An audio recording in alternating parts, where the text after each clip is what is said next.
ನಾರಾಯಣಂ ಗುಣೈಃ ಸರ್ವೈರುದೀರ್ಣಂ ದೋಷವರ್ಜಿತಂ ಜ್ಞೇಯಂ ಗಮ್ಯಂ ಗುರುಂಶ್ಚಾಪಿ ನತ್ವಾ ಸೂತ್ರಾರ್ಥ ಉಚ್ಯತೆ. ಈಗ ಅತಿದೇಶಾಚ್ಚ ಓಂ ಅದಾಗಿತ್ತಾ? ಓಂ ಅತಿದೇಶಾಚ್ಚ ಓಂ ಏನು ಹೇಳಿದ್ರಿ? ಈಗ ಒಬ್ಬ ಗುರುಗಳು ಓದ್ತಾ ಇರ್ತಾನೆ, ಉತ್ತಮ ಗುರು ಬರ್ತಾನೆ, ಹೋಗ್ಬೋದು ಅಂದರೆ ಹೋಗ್ಬೋದು ಅಂತೇಳಿ. ಉತ್ತಮವ್ರು ಬಿಟ್ಟು ಕಡಿಮೆ ಹತ್ರ ಮಾತ್ರ ಹೋಗಬಾರ್ದು. ಉತ್ತಮವ್ರು ಬಿಟ್ಟು ಯಾವಾಗಲೂ ಕೂಡ MSc ಸೀಟ್ ಸಿಗಲಿಲ್ಲ ಅಂತೇಳಿ PUC ಸೇರ್ತಾನೆ, ಹೋಗ್ಬಿಟ್ಟು ಯಾವುದಕ್ಕೊಂದು ಸೀಟ್ ಸಿಗ್ತಾಯಿಲ್ಲ ಅಂತ ಸೇರೋದಿಲ್ಲ. ಏನು ಬೇಕು ಅವನಿಗೆ? ಕೆಲಸನೂ ಹಾಗೇನೆ, ನನ್ನ ಮ್ಯಾಚಿಂಗ್ ಕೆಲಸ ಹುಡುಕ್ತಾನೆ ಹೊರತು ಡಾಕ್ಟರ್ ಆದವನಿಗೆ ಯಾವ ಕ್ಲರ್ಕ್ ಕೆಲಸ ಮಾಡೋಕ್ಕೆ ಹೋಗ್ತಾನೆ? ಸಾಧ್ಯ ಇಲ್ಲ. ಅದು ಕೆಲವು ಸರ್ತಿ ಮ್ಯಾಚಿಂಗ್ ಅಲ್ಲ, ಕೆಲವು ಸರ್ತಿ ಅದು ಕೆಳಗಿಂದು ಅಷ್ಟೇ ಸಂಬಳ ಬಂದರೂ ಉಪಯೋಗ ಇಲ್ಲ. ನಾವು ಓದಿದ್ದಕ್ಕಲ್ಲ, ಅದು ಕಡಿಮೆ ಸಂಬಳ ಬಂದಂತೂ ಫೂಲಿಶ್ನೆಸ್. ಆ ದೃಷ್ಟಿಯಲ್ಲಿ ಎಂದೂ ಕೂಡ ಏನು ಮಾಡಬಾರ್ದು, ಕೆಳಗಿನ ಗುರುಗಳ ಹತ್ರ ಹೋಗಬಾರ್ದು ಅಂತ ಹೇಳಿ. ಆದರೆ ಕಂಡೀಷನ್ ಏನು, ದೊಡ್ಡವರು ಅವೈಲಬಲ್ ಇಲ್ಲ ಈಗ. ಗೊತ್ತಾಯ್ತಾ? ಎಷ್ಟು ಕಡೆ ಸ್ವಾಮಿಗಳ ಹತ್ರ ಮಂಗಳಾಗಿದೆ ಅಂತ ಎಲ್ಲ ಸ್ವಾಮಿಗಳ ಪಾಠ ಹೇಳಿರೋದಿಲ್ಲ, ಕೊನೆಯ ಸ್ಟೇಜಲ್ಲಿ ಹೇಳಿರ್ತಾರೆ ಅಷ್ಟೇ. ಮೊದಲಿಂದ ಬೇರೆ ಕಡೆ ಬರಲೇಬೇಕು, ಇದ್ರ ಓದೋಕ್ಕೆ ಸಾಧ್ಯನೇ ಇಲ್ಲ. ಆ ದೃಷ್ಟಿಯಲ್ಲಿ ಅನುಮತಿ ತೊಗೊಂಡು ಹೋದರೆ ತಪ್ಪಲ್ಲ. ಅನುಮತಿ ಯಾತಕ್ಕೆ ಕೊಡ್ತಾರೆ ಅವರು? ಆಗಲ್ಲ, ಅಷ್ಟೇ ಅಲ್ಲ, ಇವ್ರಿಗೆ ಸಾಕೋದು, ಇವ್ರಿಗೆ ಸಾಕೋದು ಗೊತ್ತಾಗಿ ಕಳಿಸ್ತಾರೆ. ದೊಡ್ಡವರು ಹೌದಾ, ಅರ್ಥ ಆಗಲಿಲ್ಲ, ಅವ್ರಿಗೆ ಅಲ್ಲೇ ಹೋಗಿ ಮತ್ತೆ ಅಂತ ಕಳಿಸಿದ್ರು ತಪ್ಪಲ್ಲ. ಅವರೇ ಕಳಿಸಿದಾಗ ತಾನೇ ಡಿಸೈನ್ ಮಾಡೋಕ್ಕೆ ಹೋಗಬಾರ್ದು. ಇವತ್ತು ಎಷ್ಟೋ ಜನ ಅದು ಪಾಠ ಪ್ರವಚನದ ಫ್ಯಾನ್ಸಿ ಇದ್ದಾಗ, ಹಾಗಲ್ಲ. ಏನಿರಬೇಕು ಅದಕ್ಕೆ? ಇವತ್ತು ಯಾವುದೇ ಕಾಲೇಜಲ್ಲಿ ಸೇರಿದರೆ ಇನ್ನೊಂದು ಕಾಲೇಜ್ ಸೇರಾಗಿಲ್ಲ ಅವನು, ಏನು ರಿಲೀವ್ ಮಾಡಿಕೊಂಡೇ ಹೋಗಬೇಕು, ಅವ್ನು ಹಾಗೆ ಮಾಡೋಕ್ಕೆ ಬರೋದಿಲ್ಲ. ಅದು ಆ್ಯಕ್ಚುಲಿ ಒಂದು ಡಿಸಿಪ್ಲಿನ್. ಇನ್ನೊಂದೇನೆಂದರೆ ಅಲ್ಲಿ ಒಬ್ಬ ಮೇಷ್ಟ್ರು ಪಾಠ ಮಾಡ್ತಿರ್ತಾರೆ, ಅವ್ರ ಪ್ರಕಾರ ಎಲ್ಲ ಒಂದೇ ಬುಕ್ನಲ್ಲಿ ಪಾಠಗಳಿಂದ ಒಂದೇ ರೀತಿ ಮಾಡಬೇಕು ಅಂತಿಲ್ಲ. ಮಧ್ಯದ ಯಾವುದೋ ಸ್ಟೋರಿ ಆರಿಸ್ಕೊಂಡು ಹೇಳ್ಬೋದು, ಅವರಿಷ್ಟ. ಅದು ಅಲ್ಲಿ ಮುಗಿದೋಗಿರುತ್ತೆ, ಇಲ್ಲಿ ಆಗಿರೋದಿಲ್ಲ, ಇವನು ಇಲ್ದಾಗ ಆಗಿರುತ್ತೆ ಪೂರ್ತಿಯಾಗಿ. ಗೊತ್ತಾಯ್ತಾ? ವ್ಯವಸ್ಥೆ ತಪ್ಪೋಗ್ಬಿಡೋದು. ಅಲ್ಲಿ ಸಿಲೆಬಸ್ ಬೇರೆ ಇರುತ್ತೆ. ಎಷ್ಟೊತ್ತು ಯೂನಿವರ್ಸಿಟಿ ಕೆಲವೊಮ್ಮೆ ಸೇಮ್ ಯೂನಿವರ್ಸಿಟಿಲಿ ಟ್ರಾನ್ಸ್ಫರ್ ಕೊಡ್ತಾರೆ, ಬೇರೆದು ಕೊಡೋದಿಲ್ಲ. ಯಾಕೆ? ಸಿಲೆಬಸ್ಸೇ ಬೇರೆ ಇರುತ್ತೆ. ಆದ್ದರಿಂದ ಅದು ಅವ್ನು ಪಾಸಾಗೋ ಚಾನ್ಸೇ ಇರೋದಿಲ್ಲ. ಅದು ಲೌಕಿಕ ವೈದ್ಯ ಎಲ್ಲ ಸೇರ್ಕೊಂಡಿರುತ್ತೆ ಅದು. ಆದ್ದರಿಂದ ಯಾವಾಗಲೂ ಕೂಡ ಏನು ಮಾಡಬಾರ್ದು, ತುಂಬಾ ಅವ್ರು ಹಾಗೆ ಹೇಳಿದರು ಅಲ್ಲ, ಪ್ರಶ್ನೆ ಏನು ಬಂತು, ಹೇಳಿದವ್ರನ್ನ ಕೇಳಬೇಕು. ಅವ್ರು ಹೇಳಿ ಇವ್ರಿಗೆ ಕೇಳಿ ಅವ್ರೇನು ಮಾಡ್ತಾರೆ? ಅಲ್ಲೇನು ತಪ್ಪು ಹೇಳಿದ್ರು ಅಂತ ಹೇಳ್ಬಿಟ್ಟು ನೋಡಿದ್ರೆ ಅವ್ರ ತಪ್ಪು ಅಂತ ಹೇಳ್ತಾರೆ. ದೊಡ್ಡ ಇಶ್ಯೂ ಅದೊಂದು. ಮತ್ತೆ ಈಗ ಅವ್ರಿಗೆ ಗೊತ್ತಿಲ್ಲ ಅಂತ ಹೇಳ್ತಾರೆ, ಅವ್ರಿಗೆ ಭಾರಿ ಗೊತ್ತಿದೆ, ಏನೋ ತಲೆ ಡಿಬಸ್ ಶುರು ಮಾಡಿಬಿಡ್ತಾರೆ. ಅದಕ್ಕೆ ಇವು ಒಂದೇ ಕಡೆ ಗೊತ್ತಿದ್ರೆ ಏನಾಗುತ್ತೆ ಅಂದರೆ ಅವರಿಗೆ ಸರಿಯಾದ ಲಿಂಕ್ ಇರುತ್ತೆ. ಔಷಧಿ ಕೂಡ ಇದಕ್ಕಿಂತ ಡಾಕ್ಟರ್ ಶೇರ್ ಮಾಡಿದ್ರೆ ಪಜಿತ ಆಗುತ್ತೆ. ಗೊತ್ತಾಯ್ತು? ಅವನೇನೋ ಕೊಟ್ಟಿರ್ತಾನೆ, ಕೊಟ್ಟುಬಿಟ್ರೆ ಅಲರ್ಜಿ ಆಗಿ ಏನೋ ಒಂದು ಇಂಟರಾಕ್ಷನ್ ಶುರುವಾಗಿಬಿಟ್ಟು ಏನೋ ಆಗಿಬಿಡ್ಬೋದು.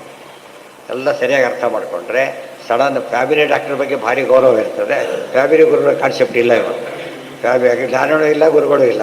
ಅಲ್ಲಿ ರೋಗ ಗ್ಯಾರಂಟಿ, ಡಾಕ್ಟ್ರ್ ಗ್ಯಾರಂಟಿ, ಹಾಗೆಲ್ಲ ಇರಬಾರ್ದು. ಒಂದು ವ್ಯವಸ್ಥೆ ಇರಬೇಕು. ಹಿಂದೆಲ್ಲ ಹಾಗಿತ್ತು, ಪುರೋಹಿತರು ಕೂಡ ಚೇಂಜ್ ಮಾಡ್ತಿರಲಿಲ್ಲ. ಅವ್ರ ಹೊರೇ ಬಂದು ಮಾಡಿಸ್ಬೇಕು. ಅವ್ರಿಲ್ಲಾಂದ್ರೆ ಕಾಯ್ತಿದ್ರು ಅಷ್ಟೇ, ಅವ್ರದ್ದು ಯಾರ ಕೈನೂ ಮಾಡಿಸ್ತಿರ್ಲಿಲ್ಲ. ಅದು ಪದ್ಧತಿ ಅದು. ಈಗ ಅದು ಮದುವೆ ಸಿಟಿಗೆ ಬಂದ ಮೇಲೆ ಅಂತೂ ಹೊರಟೋದು. ಯಾರು ಫ್ರೀ ಇದ್ದಾರೋ ಅವರು, ಯಾರು ಫ್ರೀ ಇರ್ತಾರೆ ಸಾಮಾನ್ಯ? ಏನು ಬರದೇ ಇದ್ದವ್ರು ಫ್ರೀ ಇರ್ತಾರೆ. ಆದ್ದರಿಂದ ಅವರೇ ಮೇನ್ ಆಗಿಬಿಡ್ತಾರೆ. ಆಮೇಲೆ ಇರ್ತಾರೆ ಕಾಸಿದ್ರು. ಹಾಗೆಲ್ಲ ಮಾಡಬಾರ್ದು. ಫ್ರೀ ಇದ್ದ ಡಾಕ್ಟರ್ ಹತ್ರ ಆಪರೇಷನ್ ಮಾಡಿಸ್ಕೊತಾನೆ. ಕನ್ಸಲ್ಟ್ ಡಾಕ್ಟರ್ ಆಗಬೇಕೆ ಹೊರತು ಕನ್ಸಲ್ಟ್ ಆಗಬೇಕು ಫಸ್ಟ್ ಅವನು, ಅದರಲ್ಲಿ ಆಪ್ಷನ್ ಆಮೇಲೆ ನೆಕ್ಸ್ಟು. ಆ ಸಬ್ಜೆಕ್ಟ್ ಎಲ್ಲ ಹೇಗೆ ಮಾಡ್ಕೋತಾರೆ ಅಂದರೆ ಹಾರ್ಟ್ ಸ್ಪೆಷಲಿಸ್ಟ್ ಐ ಆಪ್ರೇಷನ್ ಮಾಡೋದಿಲ್ಲ. ಗೊತ್ತಾಯ್ತಾ? ಇವೆಲ್ಲ ಕಾಮನ್ ಸೆನ್ಸ್ ಇಲ್ಲದೆ ಚೆನ್ನಾಗಿ ಬರೀ ನಮ್ಮಲ್ಲಿ ಹಿಂದೆ ನಡೆದಿದ್ದು ಹಾಗೇನೆ. ಪಾಠಕ್ಕೆ ಅಲ್ಲಿ ಹೋಗಬಾರ್ದು, ಇಲ್ಲಿ ಹೋಗಬಾರ್ದು, ಪಾಠ ಓದೋಕ್ಕಿಂತ ಬಿಡೋದೇ ಜಾಸ್ತಿ ಆಗೋಯ್ತು. ಅದರಿಂದ ಪೂರ್ತಿ ಗ್ಯಾಪ್ ಬಂದೋಯ್ತು. ಗೊತ್ತಾ? ಎಷ್ಟೋ ಕಡೆ ತುಂಬ ಪಂಡಿತ ಸಂಖ್ಯೆ ಒಂದು ಭಾರಿ ಜಾಸ್ತಿ ಇದ್ದ ಕಾರಣವೂ ಇತ್ತು, ಭಾರಿ ಕಡಿಮೆ ಆದ ಕಾರಣವೂ ಬಂತು. ಕಾರಣ ಇಲ್ಲದ ಪ್ರತಿಷ್ಠೆಗಳಷ್ಟೇ. ಅಲ್ಲೇ ನಾವು ಪಾಠ ಅವರ ತೋದ್ರೆ ಓದ್ಬಾರ್ದು ಮಾತ್ರ, ಅಲ್ಲೇ ಹೋಗಿ ಅಂದರೆ ನಮ್ಮ ಗೌರವ ಕಡಿಮೆ ಆಗುತ್ತೆ ಅಂತೆ. ಈ ಥರ ಅನೇಕ ಹುಚ್ಚಾಟಗಳಿವೆ, ಜಾಸ್ತಿ ಆಗುತ್ತೆ. ಅದಕ್ಕೆಲ್ಲ ಒಂದು ಪ್ರಿನ್ಸಿಪಲ್ ತಪ್ಪಲ್ಲ ಅದು ಯಾವುದಕ್ಕೆ ಪ್ರತಿಷ್ಠೆಗೆ ಅಪ್ಲೈ ಮಾಡಬಾರ್ದು.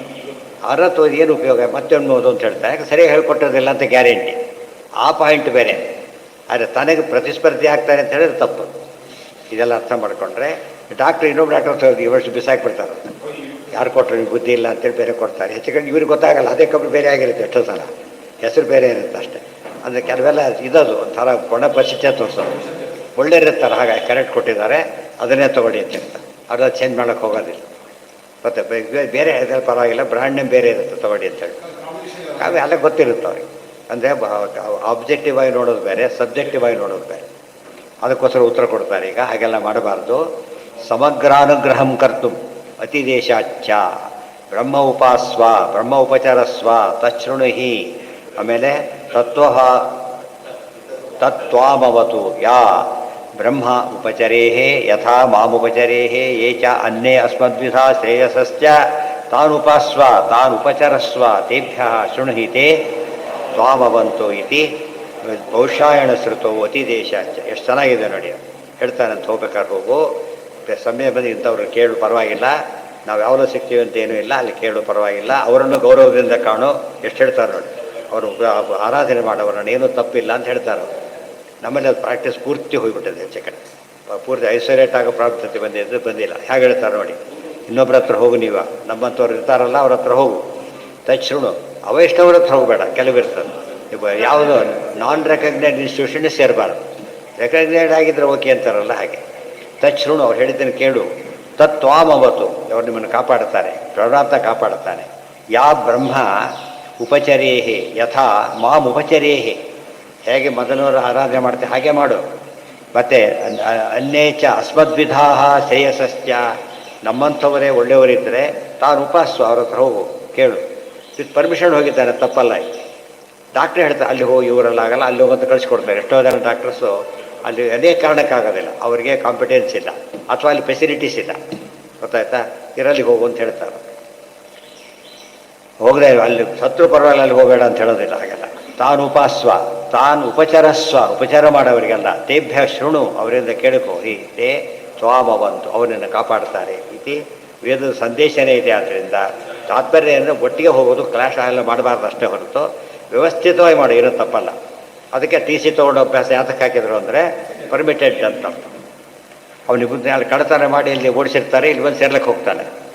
ಅದಕ್ಕೆ ಟಿ ಸಿ ಕೊಟ್ಟಾಗ ಏನಾಗುತ್ತೆ ಗೊತ್ತಾಗ್ಬಿಡುತ್ತೆ. ಅವ್ರಿಗೆಲ್ಲ ಟಿ ಸಿ ಕೊಡೋಲ್ಲ, ಗೊತ್ತಾಯ್ತಾ. ಮನೆಗೆ ಹೋಗಿ ಟಿ ಸಿ ಕೊಡೋದಲ್ಲ, ಬೇಕಾದ್ರೆ ಈ ಟಿ ಸಿ ಕೊಡೋದಿಲ್ಲ, ಯಾಕಂದ್ರೆ ನಾಳೆ ಇವರಿಗೆ ಕೆಟ್ಟ ಹೆಸರು ಬರುತ್ತೆ. ಆ ರೀತಿ ಅನುಮತಿ ತೊಗೊಂಡು ಹೋಗಿಬಿಟ್ರೆ ಸಮಸ್ಯೆ ಬರೋದಿಲ್ಲ. ಅತಿದೇಶಾಚ್ಯ, ಇದು ಹೇಳಿದ್ದಷ್ಟೇ ಅಲ್ಲ, ಎಕ್ಸ್ಟೆಂಡ್ ಮಾಡಿ ಎಕ್ಸಾಂಪಲ್ ಕೊಟ್ಟಿದ್ದಾರೆ. ನಚ ಕರ್ಮಣೈಹಿ ಸಂಸಿದ್ಧಿ ಮಾಸ್ಥಿತ ಜನಕಾದಯ ಇತ್ಯಾದಿನ ಅನ್ಯತ್ ಮೋಕ್ಷ ಸಾಧನಂ. ಇಷ್ಟೆಲ್ಲ ಗಲಾಟೆ ಮಾಡಿಕೊಂಡು ಅಲ್ಲಿ ಓದಿಲ್ಲ, ಬೇಡ ಸುಮ್ಮನೆ ನಾವು ಆಚಾರವಂತರಾಗಿದ್ದು ಬಿಟ್ಟರೆ ಸಾಕಲ್ಲ, ಕರ್ಮ ಮಾಡಿಕೊಂಡು ಅಂದರೆ ಸಾಧ್ಯ ಇಲ್ಲ ಅಂತ. ಓದೋ ಗಲಾಟೆನೇ ಬೇಡ ಅಂತ ಹೇಳಬೇಡ, ಓದಲೇಬೇಕು. ಇದು ಒಂದು ಪ್ರಶ್ನೆ. ಇನ್ನೊಂದು ಪ್ರಶ್ನೆ ಏನು ಅಂದರೆ, ಕರ್ಮ ಒಂದು ಕರ್ಮ ಮಾಡೋದು ಗೊತ್ತಾಗ್ಬಿಟ್ರೆ ನಮಗೆ ಮಾಡ್ಕೊಂಡು ಆರಾಮಾಗಿ ಇದ್ಬಿಡೋದು ನಾವು. ಸುಮ್ಮನೆ ತಂಟೆ ಯಾತಕ್ಕೆ ಬೇಕು, ಜ್ಞಾನದ ತಂಟೆನೇ ಬೇಡ. ಅದಕ್ಕೊಂದು ಸಪೋರ್ಟಿಂಗ್ ಸ್ಟೇಟ್ಮೆಂಟ್ ಇದೆ. ಏನಿದೆ? ಕರ್ಮಣೈಹಿ ಸಂಸಿದ್ಧಿಂ ಆಸ್ಥಿತ ಜನಕಾದಯ, ಭಗವದ್ಗೀತೆಯಲ್ಲಿ ಬಂದಿದೆ. ಜನಕ ಬದಲಾದವರು ಅವೆಲ್ಲ ಏನು ಎಸ್ಟಾಬ್ಲಿಷ್ಡ್ ಅವರೆಲ್ಲ ಕೂಡ ದೊಡ್ಡ ಜ್ಞಾನಿಗಳವರು. ಮುಕ್ತಿಗೆ ಹೋದ್ರು ನಂಬರ್ ಒಳ್ಳೆ ಇದರಲ್ಲಿದ್ದಾರೆ. ಅವರೇನು ಕರ್ಮಾಚರಣೆ ಮಾಡಿ ಕೃಷ್ಣನೇ ಹೇಳ್ತಾರೆ, ಅವ್ರು ಕರ್ಮ ಮಾಡಿಯೇ ಸಿದ್ಧಿ ಮಾಡಿದ್ದಾರೆ ಅಂತೇಳಿ. ಅಂದಮೇಲೆ ನಾವು ಯಾಕೆ ಮಾಡಬಾರ್ದು ಅಂತ ಕೇಳಿದ್ರೆ ಹೇಳ್ತಾರೆ ತಪ್ಪದು, ಹಾಗಲ್ಲ, ಅದು ಅರ್ಥ ಸರಿಯಾಗಿ ಆಗಿಲ್ಲ ಅಂತ ಹೇಳ್ತಾರೆ. ವಿದ್ಯೆ ಇವತ್ತು ನಿರ್ಧಾರಣ, ಇದೇ ಮತ್ತೆ ಜ್ಞಾನೇನ ಇವ ಪರಂಪದಂ ಅಣುಭಾಷ್ಯ. ವಿದ್ಯಾ ಜ್ಞಾನ ಎರಡು ಒಂದೇ. ಪರಂಪದಂ ನಿರ್ಧಾರಣ, ನಿರ್ಧಾರ ಅಂದ್ರೇನು? ಪ್ರೂವನ್ ಕೇಸ್ ಇದು. ಮತ್ತೆ ಇವತ್ತು ತಲೆಕೆಡಿಸ್ಕೊಳ್ಳೋಕೆ ಹೋಗಬಾರ್ದು. ಓಂ ವಿದ್ಯೆ ಇವತ್ತು ನಿರ್ಧಾರಣ ತೋಂ, ಅದಕ್ಕೆ ಹೀಗೆ ಜ್ಞಾನೇನ ಸದೃಶಂ ಪವಿತ್ರಮೇ ವಿದ್ಯೆ, ಎಲ್ಲದೂ ಸಪೋರ್ಟಿಂಗ್ ಒಂದಕ್ಕೊಂದು. ತೈವೇಮಂ ವಿದಿತ್ವ ಅತಿಮೃತ್ಯುಮೇತಿ ನಾಣ್ಯ ಪಂಥ ವಿದ್ಯತೆ ಅಯನಾಯ ಇತಿ ನಿರ್ಧಾರಣಾತ್ ವಿದ್ಯೆಯೈವ ಮೋಕ್ಷ. ತೈವೇಮಂ ವಿದಿತ್ವ ಅತಿಮೃತ್ಯು ಅಂದರೆ ಸಂಸಾರ. ದೇವರನ್ನು ತಿಳಿಲೇಬೇಕು, ಬೇರೆ ದಾರಿ ಇಲ್ಲ.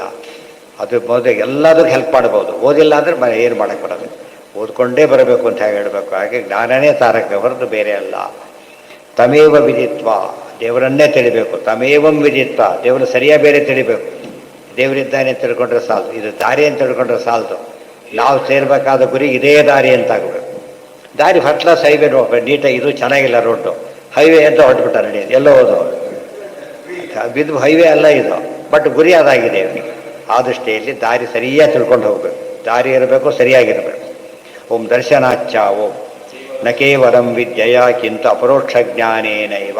ನೆಕ್ಸ್ಟ್ ಪಾಯಿಂಟ್ ಬಂತು, ಇದನ್ನು ಬಿಟ್ಟುಬಿಡ್ತಾರೆ ಜನ. ಜ್ಞಾನ ಬಂದರೆ ಸಾಕು, ಪಾಂಡಿತ್ಯ ಬಂದರೆ ಸಾಕು, ಅಲ್ಲ. ಏನಿರ್ಬೇಕು ಅದಕ್ಕೆ? ಅಪರೋಕ್ಷ ಜ್ಞಾನ ಆಗಬೇಕು. ಇದರಿಂದ ಏನಾಯ್ತು, ಈಗ ಪಾರ್ಟ್ ಎ ಓದೋದು, ಪಾರ್ಟ್ ಬಿ ದೇವರು ನೋಡೋದು. ಎರಡನೇ ಪಾರ್ಟಿ ಇಲ್ದವ್ರು ಮೊದಲನೇ ಪಾರ್ಟಿ ಬೆಲೆ ಇಲ್ಲ. ಅವ್ರು ಇನ್ಕಂಪ್ಲೀಟ್ ಕೋರ್ಸ್ ಇದೆ, ಪ್ರಾಜೆಕ್ಟ್ ವರ್ಕ್ ಬಿಡದೆ ಕೋರ್ಸ್ ಕಂಪ್ಲೀಟ್ ಆಗೋದಿಲ್ಲ, ಅಷ್ಟೇ ಆಗಿಬಿಡೋದು. ನ ಕೇವಲಂ ವಿದ್ಯೆಯ ಕಿಂತು ಅಪರೋಕ್ಷ ಜ್ಞಾನೇನೈವ ಚ. ಅದು ಜ್ಞಾನ ಶಬ್ದಕ್ಕೆ ಅರ್ಥ ಈಗ ಅಪರೋಕ್ಷ. ನಹಿ ಜ್ಞಾನೇನ ಸರ್ ಎಲ್ಲಿ ಹೇಳ್ತಾರೋ ನಹಿ ಅಪರೋಕ್ಷ ಜ್ಞಾನೇನ ಸದೃಶಂ ಅಂತ. ಇವರು ಇಷ್ಟೇ ತಿಳ್ಕೊಂಡ್ಬಿಟ್ಟು ಮೇಲ್ನೊಳಗತ ಓಡಾಡ್ಬಿಟ್ಟು ಏನು ಉಪಯೋಗ ಇಲ್ಲ, ಅದೇನು ಪ್ರಯೋಜನಕ್ಕೆ ಬರೋದಿಲ್ಲ. ಅದು ಪೂರ್ತಿ ಒಪ್ಕೋಬೇಕು ಇವರು. ನಾವು ಎಂಥ ಜ್ಞಾನಿಗಳೀಗ? ಪರೋಕ್ಷ ಜ್ಞಾನಿ ಪಂಡಿತರು ಪರೋಕ್ಷ ಜ್ಞಾನಿಗಳೇ ಹೊರತು ಏನಲ್ಲ, ಜ್ಞಾನಿ ಅನ್ನೋ ಶಬ್ದ ಸುಮ್ಮನೆ ಗೌರವ ಕೆಡೋದ ಹೊರತು ಏನಲ್ಲ. ಅಪರೋಕ್ಷ ಜ್ಞಾನಿ ಆದಮೇಲೆ ಜ್ಞಾನಿ ಅವನು, ಆದರೂ ಪಂಡಿತ ಅಷ್ಟೇ, ತಿಳ್ಕೊಳ್ಳೋದಿದೆ. ಈ ಬಸ್ಸಲ್ಲಿ ಕೂತ್ ಮಾತ್ರಕ್ಕೆ ಗುರಿ ಮುಟ್ಟಿಲ್ಲ ನಿಮಗೆ. ಬಾಂಬೆ ಬಸ್ ಎಷ್ಟೊತ್ತು ಕೊಡ್ಬೇಕಾದ್ರೆ ಇವತ್ತು ಅದಕ್ಕೆ ಕುತ್ಕೊಂಡ ತಕ್ಷಣ ಬಾಂಬೆಗೆ ಹೋದಾಗ ಆಗಲಿಲ್ಲ ಅವನು.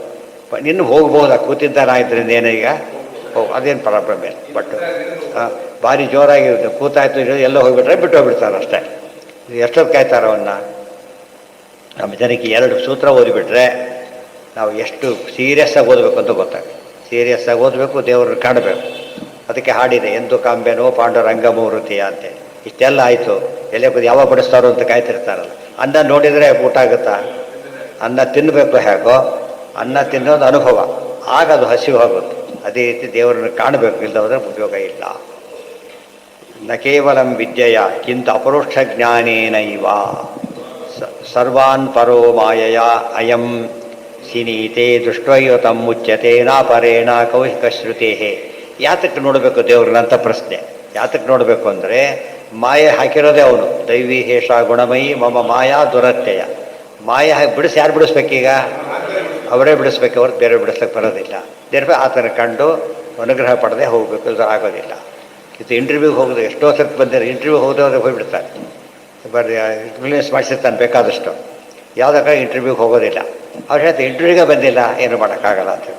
ಮತ್ತು ಇಂಟರ್ವ್ಯೂ ಆ್ಯಕ್ಚುಲಿ ಸಂದರ್ಶನ ಇಲ್ಲಿ ಆಗಿದೆ, ಅಲ್ಲಿ ಸಂದರ್ಶನ ಮಾಡಬೇಕು. ಅಲ್ಲಿ ಅವನ್ನ ಹೇಗೆ ಫೈನಲ್ ಆಗುತ್ತಾ ಹಾಗೆ ದರ್ಶನ ಆಗಲೇಬೇಕು. ಶ್ರುತ್ಯಾದಿ ಬಲೀಯಸ್ತ್ವಚ್ಚನ ಬಾಧ ಓ ಸಾವಧಾರಣ ಬಲವತಿ ಶ್ರುತಿ. ಇಲ್ಲ ಇಲ್ಲ, ಅದನ್ನು ಸುಮ್ಮನೆ ಹೇಳಿರ್ತಾರೆ ಕೆಲವು ಸಲ, ಅದು ಗೌಣಾರ್ಥ ಮಾಡಬಹುದು ಅಂತ ಪ್ರಶ್ನೆ. ಈಗ ಜ್ಞಾನ ಇದ್ರೇ ಮೋಕ್ಷ, ಅಪರೋಕ್ಷ ಜ್ಞಾನದಿಂದನೇ ಮೋಕ್ಷ ಅಂತ ಹೇಳಿದ್ದಾರಲ್ಲ, ಸ್ವಲ್ಪ ಅದರ ಅರ್ಥ ಕಡಿಮೆ ಮಾಡಿಬಿಡೋದು ಅಂತ ಕೇಳಿದರೆ ಮಾಡೋಕ್ಕೆ ಬರೋದಿಲ್ಲ. ಏನು ಮಾಡಬೇಕು? ಸಾವಧಾರಣ ಬಲವತಿ. ಎಷ್ಟೋ ಸತ್ಯ ಬದಲಿಗೆ ಹೋಗ್ಬೇಕಾದ್ರೆ ಏನಾಗಿರುತ್ತೆ ಗೊತ್ತಾ? ಒಂದು ಸ್ವಲ್ಪ ಇರುತ್ತೆ, ಅಲ್ಲಿ ಹೆಲ್ಡಪ್ ಆಗಿಬಿಡ್ತಾರೆ, ವಾರಗಟ್ಟಲೆ ಆಗುತ್ತೆ, ವಾಪಸ್ ಬಂದುಬಿಡ್ತಾರೆ.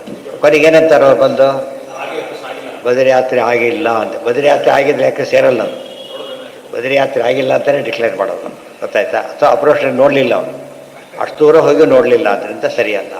ದೇರ್ಫೋ ದರ್ಶನ ಆಗಲೇಬೇಕಾದ್ರೆ ಸ್ವಲ್ಪ ಕಂಡ್ರು ದರ್ಶನ ಆಯಿತು, ಕೊನೆ ಪಕ್ಷ ಗುಂಪಲ್ಲಿ ನೋಡಿದ ಟೈಮಿಲ್ಲ, ಹಬ್ಬ ಸಾಕು, ಇಷ್ಟಾದ್ರೂ ಆಯ್ತಲ್ಲ, ಅಷ್ಟು ಅದು ಆಯಿತು ಅಂತ ಹೇಳ್ತಾನೆ, ಬಿಡೋದಿಲ್ಲ ಅವನು. ದೂರದಿಂದ ಸ್ವಲ್ಪ ಏನೇ ಹೇಳಿ ಆಯಿತು ಪದ ಇದೆ, ಇಲ್ಲ ಆಗಿರೋದಿಲ್ಲ. ಶ್ರುತ್ಯಾದಿ ಬಲೀಯಸ್ತ್ವಾಚ್ಚನ ಬಾಧ. ಶ್ರುತಿ ಮೊದಲಾದ ಪ್ರಮಾಣ ಇರೋದ್ರಿಂದ, ದೊಡ್ಡ ಪ್ರಮಾಣ ಆದ್ದರಿಂದ ನೀವು ಯಾವುದೇ ಕಾರಣ ಕೊಟ್ಟು ಇದಕ್ಕೆ ಎಕ್ಸೆಪ್ಷನ್ ತೋರ್ಸಕ್ಕೆ ಹೋಗಬೇಡಿ ಅಂತ ಹೇಳ್ತಾರೆ.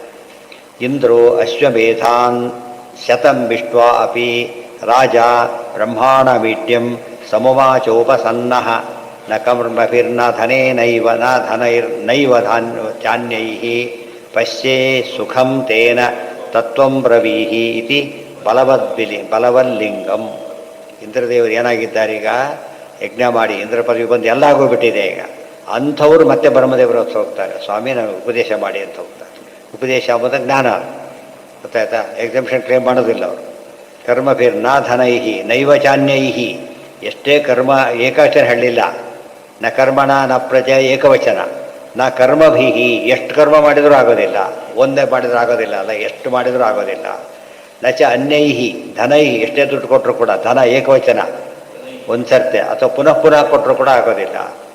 ಏ ಸುಖಂ ತೇನ ತತ್ವಂ ಬ್ರವಿ. ಆದ್ದರಿಂದ ತತ್ವಜ್ಞಾನ ಆಗಬೇಕೇ ಹೊರತು ಏನಿಲ್ಲ, ಅದಕ್ಕೆ ಸಬ್ಸ್ಟಿಟ್ಯೂಟ್ ಇಲ್ಲವೇ ಇಲ್ಲ ಅಂತ ಹೇಳ್ತಾರೆ. ನಾಸ್ತಿ ಅಕೃತಃ ಕೃತೇನ ಇತ್ಯುಪಪತ್ತಿಶ್ಚ. ನಾಸ್ತಿ ಅಕೃತಃ ಕೃತೇನ. ಮೋಕ್ಷ ಅನ್ನೋದು ನಿತ್ಯವಾದ ಪದಾರ್ಥ, ಕರ್ಮ ಅನ್ನೋದು ಅನಿತ್ಯವಾದದ್ದು. ಅನಿತ್ಯವಾದ ಕರ್ಮದಿಂದ ಏನು ಸಿಗೋದಿಲ್ಲ? ನಿತ್ಯವಾದ ಪದಾರ್ಥ ಸಿಗೋದಿಲ್ಲ. ಧ್ರುವ ಹೇಳಿದ್ದಾನೆ, ಹಿಂದೆ ಬಂದಿದೆ ಕಾಟಕದೊಳಗೆ. ಅಧ್ರುವೇಣ ಧ್ರುವ ಸಿಗೋದಿಲ್ಲ. ಅಧ್ರುವ ಅಂದ್ರೇನು? ಅನಿತ್ಯ. ಧ್ರುವ ಅಂದರೆ ನಿತ್ಯ. ಅಧ್ರುವ ಕರ್ಮ, ಮೋಕ್ಷ ನಿತ್ಯ. ಆದ್ದರಿಂದ ಅದಕ್ಕೆ ಏನಿರಬೇಕು? ಜ್ಞಾನ ಇರಬೇಕು. ಜ್ಞಾನ ನಿತ್ಯ, ಉಳಿದೆಲ್ಲ ಹೋಗಿಬಿಡುತ್ತೆ. ಆದ್ದರಿಂದ ಅದನ್ನೇ ಮಾಡಬೇಕು ಅಂಥೇಳಿ. ಸಾಕ್ಷಾತ್ ಕರ್ಮನ ಕುರು ತಸ್ಮಾತ್ ಕರ್ಮನ ಕುರುವಂತಿ ಯತಃ ಪಾರದರ್ಶಿನಃ ಇತಿ ಯುಕ್ತಿ ಮತ್ತು ಭಗವದ್ವಚನಂ. ನಾಸ್ತ್ಯಕೃತಃ ಕೃತೇನ ಇತ್ಯಾದಿ ನಮ್ಮಲ್ಲಿ ಕಂಡಿದೆ. ಯತಿಗಳಾಗ್ತಾರೆ, ಅದಕ್ಕೆ ಫುಲ್ ಅವಕಾಶ ಸಿಗುತ್ತೆ ಅಂತ ಆಗ್ತಾರೆ, ಗೊತ್ತಾಯ್ತು? ಈ ರೀತಿ ಬಂದಿಲ್ಲ ಪುಣ್ಯಕ್ಕೆ. ಕರ್ಮಕ್ಕೆ ಫುಲ್ ಅವಕಾಶ ಸಿಗುತ್ತೆ. ಜ್ಞಾನ ಬಿಟ್ಟು ಕೇಸಿದೆಯಾ, ನಾನು ಆಶ್ರಮ ತೊಗೊಬಿಡಿ, ಇನ್ಮೇಲೆ ಏನು ಜ್ಞಾನ ಬೇಕೇ ಇಲ್ಲ ಅಂತ ಹೇಳಿ ಆ ಥರ ಇಲ್ಲ. ಯಾಕೆ? ದೊಡ್ಡದಕ್ಕೆ ತ್ಯಾಗ ಅಂತಾರೆ, ಜಗ್ಗು ಬಿಟ್ಟರೆ ಮೂರ್ಖತನ ಅಂತ ಕೇಳಿ, ಆದ್ದರಿಂದ ಬರೋದಿಲ್ಲ. ಅಥವಾ ಜ್ಞಾನ ನಿತ್ಯ. ಜನ್ಮಕ್ಕೆ ಬರೋದು ಕರ್ಮ ಅಲ್ಲ, ಜ್ಞಾನ ಬರೋದು. ಇವತ್ತು ಫಸ್ಟ್ ಇಯರ್ ಸೆಕೆಂಡ್ ಇಯರ್ ಇದೆ.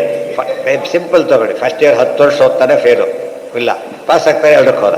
ಮುಂದಕ್ಕೆ ಹೋಗಲಿಕ್ಕೆ ಏನು ಕಾರಣ ಆಯ್ತು? ಈಗ ಜ್ಞಾನ. ಫೈನಲಿ ಅಕಸ್ಮಾತ್ ಫೈನಲಿ ಹೋಗ್ತೇವೆ, ಅರ್ಥನೇ ಅಲ್ಲಿ ಕೂತಿದೆ ಅವನಿಗೆ. ಥರ್ಡ್ ಇಯರ್ ಅರ್ಥ ಮಾಡ್ಕೊಳ್ಳೋ ಜ್ಞಾನ ಉಳ್ಕೊಂಡ್ಬಿಟ್ಟಿದೆ. ಅಕ್ಷರ ಜ್ಞಾಪಕ ಇಲ್ಲ, ಅದೇನು ಗೊತ್ತಿದೆ, ಕಾನ್ಸೆಪ್ಟ್ ಇದು ಬಂದೋಗ್ಬಿಟ್ಟಿದೆ. ಅದು ಹೇಗೆ ಬೇಕು ಹಾಗೆ. ಆ ರೀತಿ ಸುಮ್ಮನೆ ಜಾಸ್ತಿ ದುಡ್ಡು ಕೊಟ್ಟರೆ ಥರ್ಡ್ ಇಯರ್ ಸೇರ್ಬೋದು ಅಂತ ಕೇಳಿದರೆ ಆಗೋದಿಲ್ಲ. ದುಡ್ಡು ಜಾಸ್ತಿ ಕೊಡೋದು ಜ್ಞಾನ ಬರೋದಿಲ್ಲ. ಜ್ಞಾನದಿಂದ ಬುದ್ಧಿ ಒಳಗೆ ಬರುತ್ತೆ, ದುಡ್ಡಿಂದ ಬರೋದಿಲ್ಲ. ಆ ರೀತಿ ಜ್ಞಾನನೇ ನಿತ್ಯ. ನಾಸ್ತ್ಯಕೃತ ಕೃತೇನ. ಆದ್ದರಿಂದ ಅಂದು ಜ್ಞಾನಿಗಳಾದವರು ಕರ್ಮ ಮಾಡೋದಿಲ್ಲ ಅಂದರೆ ಕರ್ಮನೇ ಮಾತ್ರ ಮಾಡೋದಿಲ್ಲ ಅಂತ. ಕರ್ಮ ಮಾತ್ರ ಮಾಡೋದಿಲ್ಲ, ಜ್ಞಾನ ಮಾಡಿಯೇ ಮಾಡ್ತಾರೆ. ಅಥೋ ನ ಪ್ರಮಾಣಾಂತರಬಾಧ ಕರ್ಮಣೈವ ಇತಿ ಅಯೋಗ ವ್ಯವಚ್ಛೇದ. ಮತ್ತೆ ಅಲ್ಲಿ ಹೇಳಿದ್ರಲ್ಲ ಕರ್ಮಣೈವ ಅಂಥೇಳಿ, ಸಂಸಿದ್ಧಿ ಮಾಸ್ಥಿತ ಜನಕಾದೆ ಅಂದರೆ ಹಾಗಲ್ಲ ಅರ್ಥ. ಕರ್ಮಣೈವ ಅಂತ ಹೇಳಿದರೆ ಕರ್ಮ ಬಿಟ್ಟಿಲ್ಲ ಅವರು ಅಂತ ಅರ್ಥನೇ ಹೊರತು ಕರ್ಮದಿಂದನೇ ಹೊಂದರು ಅಂತ ಅರ್ಥ ಅಲ್ಲ. ಗೊತ್ತಾಯ್ತಾ? ಕರ್ಮ ಯೋಗ ಅಂದರೆ ಸೇರೋದು, ಅಯೋಗ ಅಂದರೆ ಸೇರದೇ ಇರೋದು. ಕರ್ಮ ಮಾಡಿ ಅಂತ ಅರ್ಥನೇ ಹೊರತು ಕರ್ಮದಿಂದನೇ ಸಿಗುತ್ತೆ ಅಂತ ಅರ್ಥ ಅಲ್ಲ. ಯೂನಿಫಾರ್ಮ್ ಹಾಕೊಂಡ್ಬಂದುಬಿಟ್ಟ, ನಾನು ಪಾಸ್ ಮಾಡಿ ಅಂತ ಯೂನಿಫಾರ್ಮ್ ಪಾಸ್ ಆಗ್ತಾನಾ? ಬಟ್ ಯೂನಿಫಾರ್ಮಿಂದ ಸೇರಿಸೋದಿಲ್ಲ, ಆ ವಿಚಾರ ಬೇರೆ. ಆದರೆ ಪಾಸ್ ಆಗಲಿಕ್ಕೆ ಯೂನಿಫಾರ್ಮ್ ಮುಖ್ಯ ಅಲ್ಲ, ಅಡ್ಮಿಷನ್ ಯೂನಿಫಾರ್ಮ್ ಮುಖ್ಯನೇ ಹೊರತು ತಿಳ್ಕೊಳ್ಳೋಕೆ ಜ್ಞಾನನೇ ಬೇಕು. ಅದಕ್ಕೆ ಕರ್ಮ ಏವಕಾರಕ್ಕೆ ಅದರ್ಥ, ಏವಕಾರಕ್ಕೆ ಅನೇಕ ಅರ್ಥ. ಗೊತ್ತಾಯ್ತಾ? ಅವರೊಬ್ಬರೇ ಅದಕ್ಕೇನೆ ಅಯೋಗ ವ್ಯವಚ್ಛೇದ ಅಂದ್ರೇನು, ಅದನ್ನು ಬಿಡಬೇಕು ಅಂತಲ್ಲ, ಇನ್ನೊಂದು ಬಿಡಬಾರದು ಅಂತಲೇ ಅರ್ಥ. ಅನೇಕ ಅರ್ಥಗಳಿವೆ, ಬಂದೇ ಬರ್ತಾರೆ, ಅಷ್ಟೊತ್ತಿಗೆ ಬರ್ತಾರೆ. ಆ ಏವನ್ನು ಎಲ್ಲಿ ಹಾಕಬೇಕು ನೋಡಬೇಕು ನಾವು. ಅದಕ್ಕೆ ಜ್ಞಾನದಿಂದಲೇ ಮೋಕ್ಷ. ಇಲ್ಲೇನು ಬಿಡ್ಲಕ್ಕೆ ಬರೋದೇ ಇಲ್ಲ. ಏನು ಬಿಡ್ಲಕ್ಕೆ ಬರೋದಿಲ್ಲ? ಜ್ಞಾನ ಬಿಟ್ಟಾಗ ಸೇರಿಸೇ ಹೇಳಬೇಕು, ಬಿಡ್ಲಕ್ಕೆ ಬರೋದಿಲ್ಲ. ಇಲ್ಲಿ ಕರ್ಮ ಹಾಗಲ್ಲ, ಕರ್ಮದಿಂದಲೇ ಮೋಕ್ಷ ಅಂದರೆ ಜ್ಞಾನ ಇದ್ದರೆ ಸೇರಿಸ್ಕೋಬೇಕಲ್ಲ. ಮತ್ತೆ ಅದು ಕರ್ಮ ಬಿಡಬೇಕು ಅಂತಲ್ಲ, ಜ್ಞಾನ ಇರಬೇಕಾದ್ರೆ. ಯಾವುದಕ್ಕೆ ಅದ ಅದಕ್ಕೆ ಅಯ್ಯೋ ತುಂಬ ಗೀತಾ ಭಾಷೆಯಲ್ಲಿ ಒಂದು ಅರ್ಥ ಹೇಳ್ತಾರೆ, ಗೀತಾ ತಾತ್ಪರ್ಯ ಹೇಳ್ತಾರೆ. 2 ಅರ್ಥನೂ ಅಷ್ಟೇ ಸರಿ. ಮೊದಲೇದೇನು ಅಂದರೆ ಜನಕಾದಿಗಳು ಕರ್ಮ ಮಾಡಿದ್ದು ವೆಲ್ ನೋನ್ ಥಿಂಗ್, ಎಸ್ಟಾಬ್ಲಿಷ್ಡ್. ಕರ್ಮಾಚರಣೆ ಮಾಡಿಯೇ ಜ್ಞಾನಿಗಳಾಗಿದ್ದಾರೆ. ಆದ್ದರಿಂದ ಅವ್ರ ಜ್ಞಾನಿಗಳಾಗಿದ್ದು ನಿಜ, ಕರ್ಮಾಚರಣೆ ಮಾಡಿದ್ದು ನಿಜ. ನೀನು ಯಾವುದೋ ಹೇಳಿ ಅರ್ಶಗಳು ಕೊಟ್ಟಿದ್ದೀನಿ, ನೀನೀಗ ಅದು ಬರೋದಿಲ್ಲ. ಜ್ಞಾನಿಗಳು ಜನಕಾದಿಗಳು ಕರ್ಮ ಬಿಟ್ಟರು ಅಂತ ಆಧಾರನೂ ಇಲ್ಲ, ಜ್ಞಾನಿಗಳು ಆಗಿಲ್ಲ ಅಂತಲೂ ಇಲ್ಲ. ದೇರ್ಫೋರ್ ಜ್ಞಾನೇನ ಪ್ರಧಾನ ಆಯ್ತಾ ಹೊರತು ಕರ್ಮ ಪ್ರಧಾನವಾಗಲಿಲ್ಲ ಅಂತೇಳಿ ಇನ್ನೊಂದು ಅರ್ಥ ಬರೀತಾರೆ. ಹೌದು, ಜನಕಾದಿಗಳು ಜ್ಞಾನಿಗಳೇ, ಆದರೂ ಕರ್ಮ ಮಾಡಿದರೆ ಯಾತಕ್ಕೆ ಅಂದರೆ ಸಂಸಿದ್ಧಿ. ಸಿದ್ಧಿ ಅಂದರೆ ಮೋಕ್ಷ, ಸಂಸಿದ್ಧಿ ಅಂದರೆ ಆನಂದ ಉನ್ನಾಹ. ಅದಕ್ಕೋಸ್ಕರ ಅಂತ ಅಲ್ಲಿ ಅರ್ಥ ಮಾಡಬೇಕು. ಕರ್ಮದ ರೋಲ್ 2 ಕಡೆಗೆ, ಬಿಫೋರ್ ಅಪರೋಕ್ಷ ಜ್ಞಾನ, ಆಫ್ಟರ್ ಅಪರೋಕ್ಷ ಜ್ಞಾನ. ಬಿಫೋರ್ ಅಪರೋಕ್ಷ ಜ್ಞಾನ ಕರ್ಮ ಮಾಡಿದರೆ ಅದು ಅಪರೋಕ್ಷ ಜ್ಞಾನಕ್ಕೆ ಕಾರಣ. ಅಪರೋಕ್ಷ ಜ್ಞಾನ ಆದಮೇಲೆ ಮಾಡಿದರೆ ಏನದು ಆನಂದ ಉನ್ನಾಹಕ್ಕೆ ಕಾರಣ. ಉಳಿದೆಲ್ಲ ಊಟ ಹೊಟ್ಟೆ ತುಂಬಲಿಕ್ಕೆ, ಸ್ವೀಟ್ ಗಿಟ್ಟೆಲ್ಲ ಎಂಜಾಯ್ಮೆಂಟಿಗೆ, ಅತಿಶಯ. ಗೊತ್ತಾಯ್ತಾ? ಅದಕ್ಕೆ ಆ ಪಂಕ್ತಿ ಈ ಪಂಕ್ತಿ ಓಡಂತ ಹೋಗ್ತಾರಲ್ಲ, ಹಾಗೆ ಅದು ಅತಿಶಯ, ಹೊಟ್ಟೆ ತುಂಬಲಿಕ್ಕಲ್ಲದು. ಯಾತಕ್ಕದು ಎಂಜಾಯ್ಮೆಂಟ್ ಅಷ್ಟೇ. ಅದು ಆ ದೃಷ್ಟಿಯಲ್ಲಿ ಹೊಟ್ಟೆ ತುಂಬೋದಕ್ಕೆ ಯಾರು ಸ್ವೀಟ್ ತಿಂದರೂ ಇನ್ನೂ ಬೇಗ ಸಾಯ್ತಾರೆ ಅಷ್ಟೇ. ಇದಕ್ಕೆ ಹೊಟ್ಟೆ ತುಂಬೋದು. ಆ ದೃಷ್ಟಿಯಲ್ಲಿ ಅದು ಬೇಕು. ಮೊದಲು ಹಸಿವಿದೆ, ಆಮೇಲೂ ಇದೆ, ಅದು ಎಂಜಾಯ್ಮೆಂಟಿಗೆ. ಅದು ಇದಕ್ಕೋಸ್ಕರ ಇದು ಹೇಗೋ ಅಪರೋಕ್ಷ ಜ್ಞಾನ ಆದಮೇಲೂ ಕರ್ಮಾಚರಣೆ ಮಾಡ್ತಾರೆ.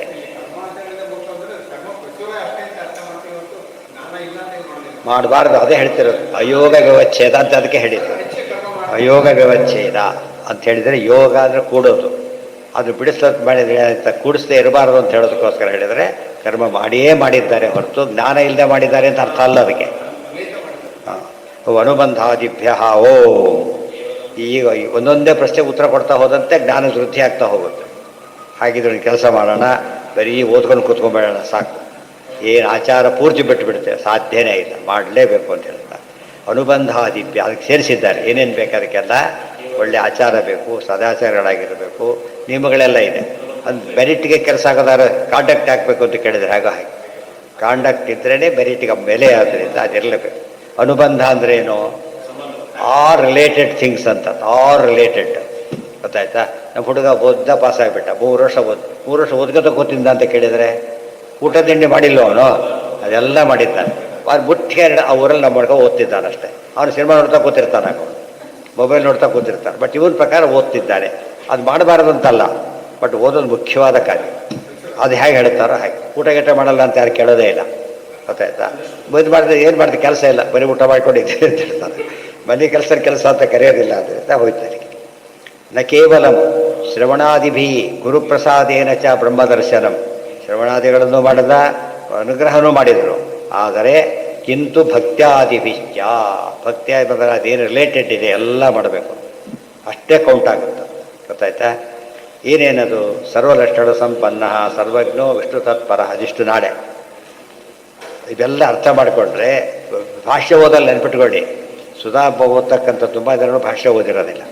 ಅದರಿಂದ ಏನಾಗೋದಿಲ್ಲ, ಇಂಥ ವಿಷಯ ಎಲ್ಲ ಮಿಸ್ ಆಗಿಬಿಡುತ್ತೆ.